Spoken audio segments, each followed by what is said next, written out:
Have you noticed that as you get older, you're starting to walk with a hump in your back? You know the walk. You're standing here, head is way out in front of your chest, arms are out in front of your chest, and you're walking along like you've had the weight of the world on your shoulders. Maybe your wife is complaining about how old you look, and it's because of the way you're standing and the way you're walking. And I know you've probably tried everything to stop this. Today, I'm going to give you the 5 easy stretches that you can do, and I'm telling you within 2 weeks you'll be amazed at the difference you'll see. Stay tuned. Look down below. Be sure to subscribe, ring the bell, and as always, please share with your friends and leave comments because I just love comments.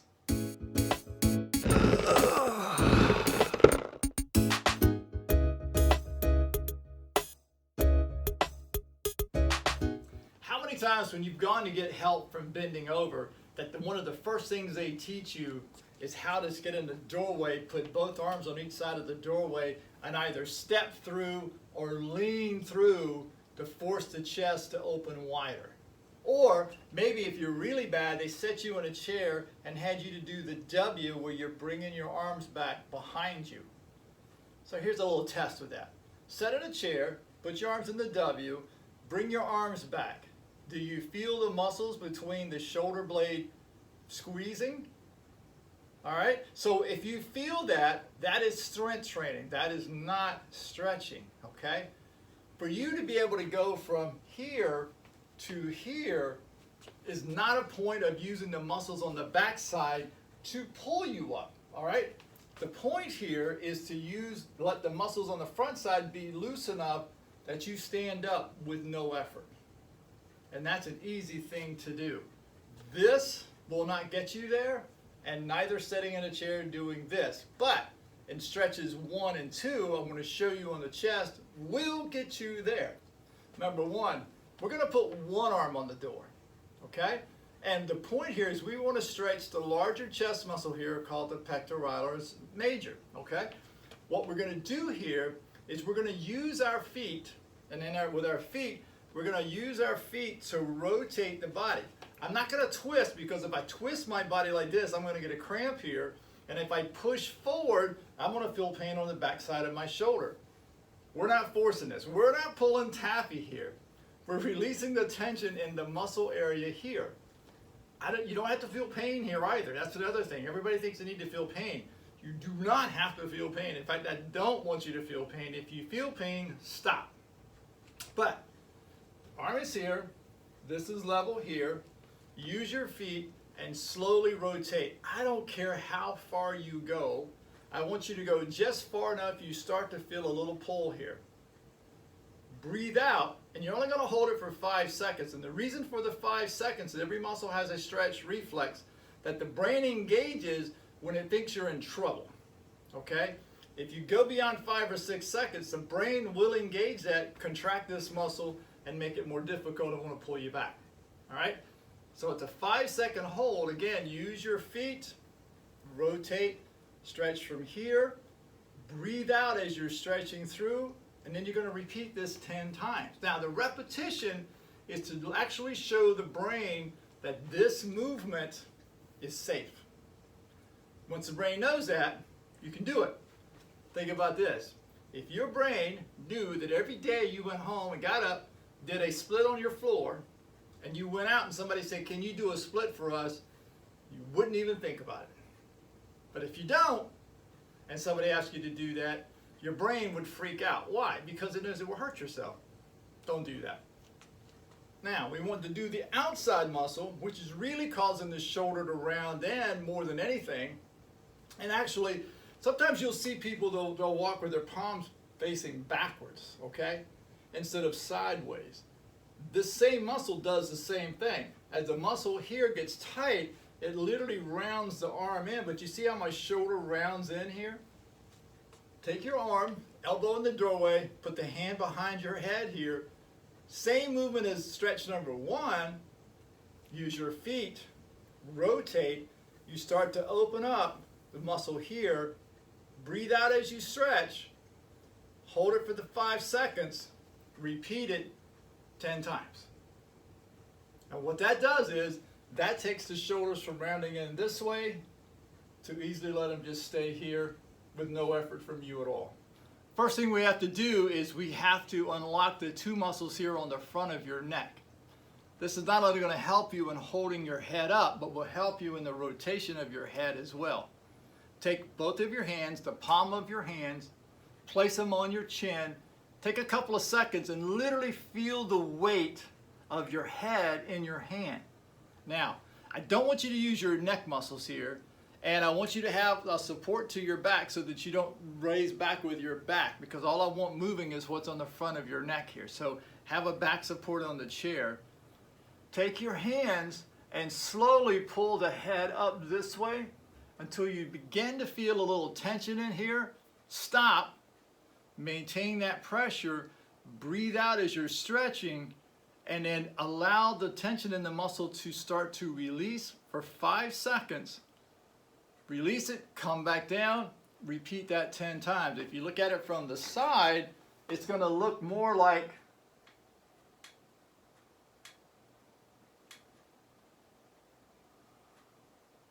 all the pressure is coming from my hands and my arms, not the muscles in the back of my neck. Okay, so back at the doorway, we're going to take one arm here, come as high, reach as high as you can, and so this in case is my left arm here. I'm going to step through with my left foot. Again, I'm not going to force this because I'll get pain on the back side of my shoulder, but as I come through, I'm going to stretch, and let me turn around here so you can see me from this side. As I come through, I'm going to stretch right here. Again, this is the same muscle we stretched earlier, but in a different way. And by doing this here, you start to free this up, and eventually your arm will go flat on the doorway, just like that, you see. And so as you step through, in this case now it's my right arm, I'm using my right leg as I step through, and I'm allowing this to let go without forcing it. All I want is when I first start to feel tension, stop. Breathe as I'm doing the stretch, release, let the tension in the muscle release, and then repeat it 10 times. Got it? Good. Okay, stretch number 5. Some of you can do this.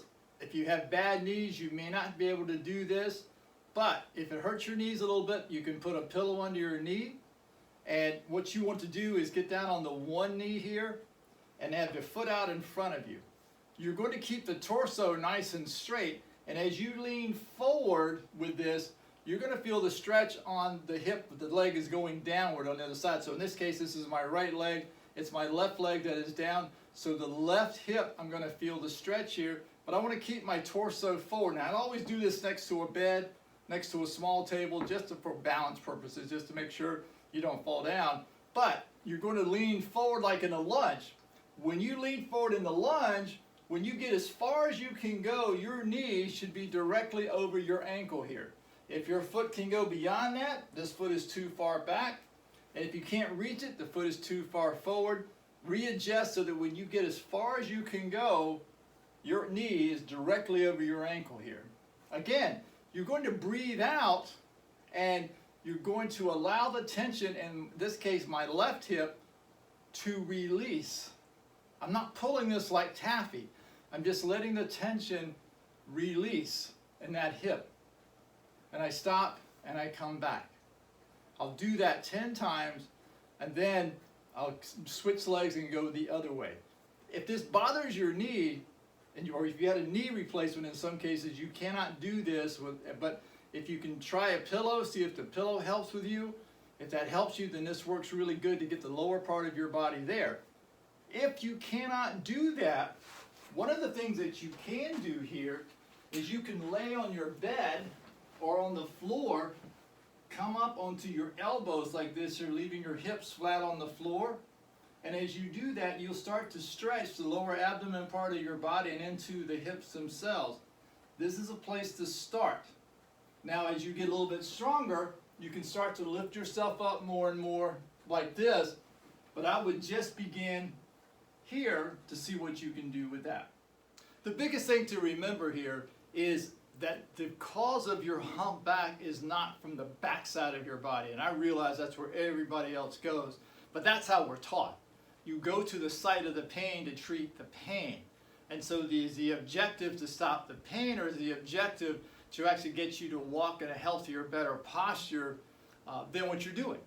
And so when you start looking at the mechanics of the human body, you start to realize that the reason the back is humped over is not because you're 65 or 75 or 85 years old. The reason for it is that you've lost muscle mass, you've lost strength in the front side of your body, your abdominal muscles, your chest muscles.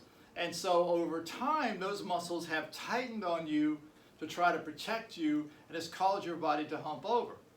Now, what I would suggest is that once you start getting these stretches down where you feel more comfortable with them, you start to see some improvement in your body, now you want to do things like work on your core exercises in the case of doing maybe some planks or some crunches or things like that for your abdominal work. And you want to build the chest muscles up as well, and then also build up the muscles on your back. You keep the muscles in your back strong with the muscles on the front side of your body strong.